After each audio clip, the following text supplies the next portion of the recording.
Colorado was one of the leading states that started the movement to suggest that marijuana is not dangerous. It's been obvious. It reverses 20 years almost of hostility to drugs. It begun really when Nancy Reagan started the Just Say No program. I made that mention when she passed away. It was a great accomplishment. Lives were saved. Young people's futures were saved. It was a prevention movement that really was so positive, and it led to this decline.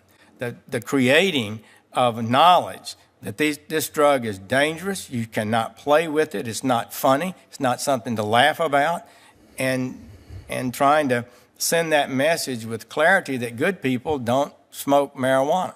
And the result of that is to give that away and make it socially acceptable creates the demand, increased demand that results in people being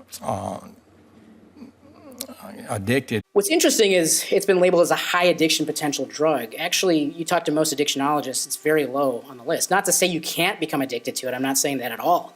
But compared to heroin or nicotine or alcohol, it's far less, actually. And then let's take the Schedule 4, the benzodiazepines. Low abuse potential. As a pain physician, I can tell you absolutely not. High abuse potential. And we're going to talk about the sister silent epidemic of benzodiazepine-related deaths. Well, this is my very point, that every society chooses a small number of substances, no matter how toxic, and enshrines them in its cultural values. They relax me. They feel like some people take a drink so that they're not uptight, so that they can talk easier. Where I take a Valium.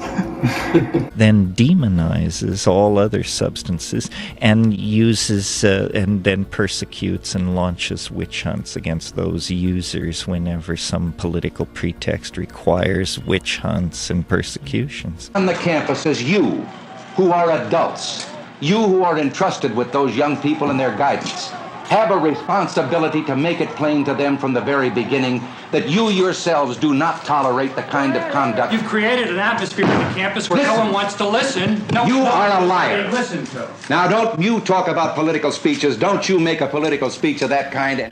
So it's an old game, and it's been played in many places. So all these substances, you can either say we use them medically or vilify them and say they're this illegal drug. And over time, these drugs shift. And a lot of this is based on lobbies.